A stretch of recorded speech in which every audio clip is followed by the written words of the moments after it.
अस्सलामुअलैकुम, मैं हुमारी अली। आप देख रहे हैं मेरा चैनल। एसपी अदील अकबर की मौत की मुमकिन वजह इस वक्त सामने आई है। एसपी अदील की बेवा ने पुलिस को पहला बयान दिया। ये बयान क्या है? सालों की मेहनत के बाद अचानक कौन खामोश करवा देता है? करीबी साथी ने राज खोल दिए हैं। एक ऐसी मौत जो बार बार सवाल उठा रही है कि क्या ज़िंदगी इतनी सस्ती हो गई है इन लोगों की। पाकिस्तान की अगर हम बात करें तो पाकिस्तान में तो आज तक नूर मुकद्दम के दरिंदे कातिल को सज़ा नहीं मिलती, जिसको 3 अदालतें जो हैं वो सज़ाई मौत दे देती हैं। यहाँ पर उन लोगों को क्या इंसाफ मिल पाएगा? अगर किसी की मौत में, किसी के कत्ल में ऊपर से बंदे इन्वॉल्व हो तो क्या उसको इंसाफ मिल पाएगा? यहाँ पर इंसाफ नहीं मिल पाता। यहाँ पर हर केस को दबा दिया जाता है, चाहे वो एसपी अदील हो या फिर बिलाल पाशा हो। किस तरह से जो है एक कहानी बना दी जाती है, उस कहानी को पूरी दुनिया के सामने रखकर यह साबित करने की कोशिश की जाती है कि हमारी ही कहानी सच्ची है। इस्लामाबाद पुलिस के जवान ऑफिसर अदील अकबर की मौत ने पूरे माशरे को इस वक्त झंझोड़ के रख दिया है। ये बहस जारी है कि उनकी मौत की वजह क्या है। कोई हादसा है, कोई दुश्मनी है, खुदकुशी है या फिर कत्ल है। इस्लामाबाद में एसपी इंडस्ट्रियल जोन के तौर पर तैनात अदील अकबर ने 23 अक्टूबर 2025 का दिन मामूल के फ़राइज़ की अंजामदही में गुजारा। दोपहर के वक्त उन्हें इस्लामाबाद हाजी कैंप का दौरा करना था। वो वहाँ सिक्योरिटी इंतजामात का जायज़ा लेते हैं। तकरीबन 4:30 बजे जब वो इस्लामाबाद की शार दस्तूर से दफ्तर वापस जा रहे थे तो गाड़ी में उन्होंने मुबैना तौर पर ख़ुद को गोली मार के ज़िंदगी का ख़ात्मा कर लिया। ये गोली मारते हैं बकौल इनके के 2 बंदे गाड़ी में मौजूद थे, राइफ़ल से उन्होंने गोली मारी है। मैं बार बार ये बात बता रही हूँ, आप लोगों को ये भी इल्म है कि जितने जो क्रिटिकल एनालिसिस करने वाले लोग हैं, जो बड़े सहाफ़ी हैं, वो इस पर सवाल उठा रहे हैं कि राइफ़ल से कोई गोली क्यों मारेगा। माथे पे रखकर राइफ़ल से किस तरह से गोली मारी जाती है। अगर कोई मतलब समझ-बूझ वाला बंदा होगा तो वो डेफिनेटली इसको समझ सकता है कि ये सारा का सारा झूठा मामला है जिसको पोर्ट्रे किया जा रहा है। अब गाड़ी में ही वो क्यों मारेगा? घर में भी खुदकुशी कर सकता है, अपने दफ्तर में भी कर सकता है। गाड़ी में जब 2 बंदे बैठे हुए हैं तो राइफ़ल लेकर उनसे खुदकुशी क्यों करेगा? अब जी यहाँ पे देखें कि तकरीबन 4:30 बजे जब वो इस्लामाबाद की शार दस्तूर पे पहुँचे तो फिर ये सारा मामला हुआ। तफ्तीश का हर जाविया चीख चीख कर कह रहा है, चीख चीख के बता रहा है कि कोई बंदा गाड़ी के अंदर ख़ुद को राइफ़ल से गोली भाई क्यों मारेगा? मार ही नहीं सकता। लेकिन तफ्तीश से ज़्यादा यहाँ जो है मामला कुछ और ही अहम है। लाहौर के ग्रेजुएट अदील अकबर नहायत काबिल थे। जीसी यूनिवर्सिटी से उन्होंने जो है ग्रेजुएशन किया था। काबिल ज़हीन नौजवान। उन्होंने 2 बार सीएसएस का इम्तिहान पास किया। पहली बार ऑफिस मैनेजमेंट ग्रुप मिला तो उन्हें दोबारा जो है उन्होंने अपनी किस्मत आजमाने का फ़ैसला किया था कि पुलिस सर्विस को जो है 2017 में सीएसएस ज्वाइन वो कर सकें। आखिरकार जी फिर सीएसएस के इम्तिहान में दूसरी पोजीशन हासिल की। पुलिस की तो आप देखें कि ज़्यादा लोग ज़्यादा पढ़े लिखे नहीं होते, लेकिन जो पढ़े लिखे होते हैं वो समझ-बूझ बड़ी तालीम हासिल करके वहाँ तक पहुँचते हैं। अब जी उन्होंने एक दावा ये भी है कि अमेरिका में मास्टर्स के लिए अदील अकबर को जो है फुल ब्राइट स्कॉलरशिप मिला था, मगर इस्लामाबाद पुलिस की तरफ से छुट्टी नहीं दी गई, इसलिए वो डिप्रेशन में थे। एक कहानी ये सुनाई गई। अगर आप अमरीकी स्कॉलरशिप के हवाले से ज़ेरे गर्दिश लेटर को बगौर देखें तो आपको मालूम हो जाता है कि उन्होंने अगले बरस अमेरिका जाना था, तो फिर फौरी तौर पे छुट्टी ना मिलने के बाद ये भी एक फजूल सी कहानी है। इस कहानी का कोई सर पैर नहीं है।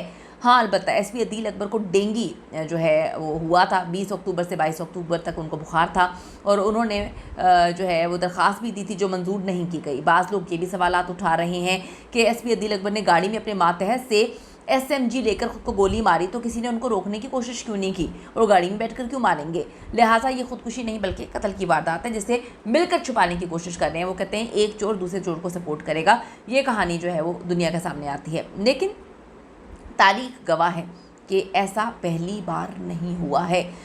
हाय, 2 साल कबल सूबा खैबर पख्तूनख्वा के ज़िला बन्नू में एक नौजवान सरकारी ऑफिसर के अचानक मौत की खबर ने उनके साथियों, दोस्तों और शागिर्दों समेत जितने लोग उनको जानते थे उनको हैरान कर दिया, गमगीन कर दिया, परेशान कर दिया। उनका नाम था बिलाल पाशा। बिलाल पाशा को मैं कभी नहीं भूल सकती, कभी फरामोश नहीं कर सकती। बड़ी आवाज़ उठाई, चीख चीख के बोला कि उसको इंसाफ मिलना चाहिए। अपने ही उनके करीबी थे जो उनके इर्द गिर्द थे, जिन्होंने उनको मौत की नींद सुला दिया। फैमिली बेचारी बहुत ही अनएजुकेटेड, बड़े ही लोअर लेवल से वो ऊपर अपने पूरे गांव में पहला बंदा पढ़ा लिखा, और बड़ी चीज़ें ऐसी थी, मैं क्या बताऊँ। मतलब मेरा तो दिल आज भी खून के आंसू होता है। इतना काबिल सपूत कोई भी इंसान जो ज़मीन से उठकर आसमान पर उड़ने के ख्वाब देखता है, मेहनत भी करता है, उसको अंदर खाने मार दिया जाता है और झूठी कहानियाँ सुना दी जाती हैं। क्या करें, इंसाफ तो मिलता ही नहीं है ना, इसीलिए तो ये लोग इतनी हरकतें ऐसी करते हैं। मिलिट्री कंटोनमेंट बन्नू में बतौर चीफ एग्जीक्यूटिव ऑफिसर काम करने वाले बिलाल पाशा जो हैं अपने कमरे में मुर्दा हालत में पाए गए थे। बिलाल पाशा की मौत पर भी तफ्तीश इस एंगल से की गई जिस एंगल से एसपी अदील अकबर के केस में हो रही है। अब बिलाल पाशा के करीबी साथियों ने बार बार कहा कि एक बंदा बिला वजह अपनी जान क्यों लेगा, वो अपनी जान नहीं ले सकता। अगर छुट्टी ना मिलने पर या पोस्टिंग ना होने पर ज़िंदगी का खात्मा कर सकते हैं। तो ये पढ़े लिखे लोग हैं, CSS का इम्तिहान पास करना, पोजीशंस लेना कोई छोटी बात नहीं है, स्कॉलरशिप्स पे आना कोई छोटी बात नहीं है, स्टूडेंट्स को पढ़ाना, उनके सारे के सारे लेक्चर्स जो हैं वो यूट्यूब पर पड़े हुए हैं। तो अजीब सी बात है। ज़्यादा ऑफिसर मैं क्या कहूँ, मतलब आप लोग भी समझते हैं, आप लोग अच्छे से समझते हैं कि कहाँ पर क्या चीज़ें गलत हो रही थी। इतने सालों की मेहनत के बाद जब ज़िंदगी ज़रा स्मूथ होना शुरू हुई तो ख़ुद को गोली मारना, ये कैसे मुमकिन है कि स्ट्रगल्स में तो गोली मारते नहीं हैं ये लोग, उस वक्त इनको दिमागी मसले नहीं होते, लेकिन जब पोजीशन पहुंच जाते हैं तो गोली लगते ही फ़ौरन करीबी तरीन रिश्तेदार, दोस्त, डॉक्टर मिलकर इसे ख़ुदकुशी साबित करने पे लग जाते हैं। बिलाल पाशा के लिए भी उनके करीबी जो हैं उसको ख़ुदकुशी साबित करने के लिए दिल जान तोड़ उन्होंने कोशिश लगा दी, और अदील साहब के लिए भी यही कोशिशें हैं कि सारे लोग मिलकर आ गए कहने के लिए कि जी उसने ख़ुदकुशी की है। अगर एसपी अदील अकबर ने अपनी जान लेनी होती तो घंटे पहले घर में मौजूद थे, वहाँ पर अपनी पिस्टल से ले लेते, अपने रिवॉल्वर से निकालते और गोली कनपट्टी पे मतलब मार लेते। लेकिन सब मशीन गन से गाड़ी में वो ख़ुदकुशी क्यों करेंगे भाई, ये तो समझ से मेरी बालातर है। अगर हम बिलाल पाशा की बात करें, बिलाल पाशा के लिए इनको और कोई कहानी नहीं मिली, तो उन्होंने कहा कि ओवरडोज हो गया, नशा करता था, बहुत ज़्यादा नशा कर लिया और ओवरडोज होके जो है उसने अपनी गन निकाली और मार लिया। जहाँ पर उन्होंने गन के निशानात बताए थे कि यहाँ से मारा है, वहाँ पे जब उनकी तदफीन की जा रही थी, बहुत हसल बसल में उनकी तदफीन की जा रही थी। एक जो है मतलब वहाँ पर लोग तैनात किए गए थे कि कोई भी उनकी बॉडी को टच ना कर सके। उनकी जो वहाँ पर एनी शाहिदी ने उन्होंने बताया कि ताबूत के अंदर उनकी बॉडी थी, और जब वो खोलकर सर सीधा करने के लिए उनकी फैमिली मेम्बर्स ने, कज़न्स ने कोशिश की तो खून निकल रहा था, और उस अलग जगह से निकल रहा था जहाँ पर नहीं बताया गया था कि गोली लगी है। ये कहानी सुनाई गई थी कि वो ओवरडोज होकर उनकी डेथ हो गई है। अदील ने कुछ देर बाद ड्राइवर और ऑपरेटर को घर बुलाया, उनके साथ सेक्रेटेरिएट गए, बड़े मामला हुए। आखिरी कॉल पर अदील अकबर ने सब्जी मंडी में किसी वाक़े से मुतालिक गुफ्तगू भी की। सब चीज़ें बड़ी नॉर्मल थी। ऑपरेटर ने बताया मैगज़ीन अदील अकबर के हवाले करने के बाद उन्होंने मैगज़ीन की गन में लोड किया, चंद लम्हों बाद फायर की आवाज़ आई, उन्होंने अपनी जान ले ली। अब गाड़ी में क्या हो रहा था ये तो सिर्फ 2 गवाह हैं, और वो सच क्यों बोलेंगे, ठीक है। सिर्फ किरदार और गवाह तब्दील होते हैं जी, कहानी वही होती है। बिलाल पाशा की कहानी भी वही थी, अदील की कहानी भी वो है।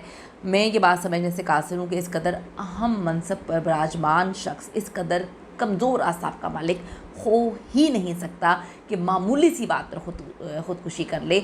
आप सब समझते हैं CSS करना, तालीम हासिल करना, नीचे तबके से उठकर ऊपर तक क्या कुछ बर्दाश्त करके कोई बंदा पहुंचा है, चाहे बिलाल हो या अदील हो, और छोटी सी बात पर अपने आप को मार लेना ये पॉसिबल नहीं है। आपकी इस बारे में क्या राय है, कमेंट्स में ज़रूर बताइएगा। See you in the next video.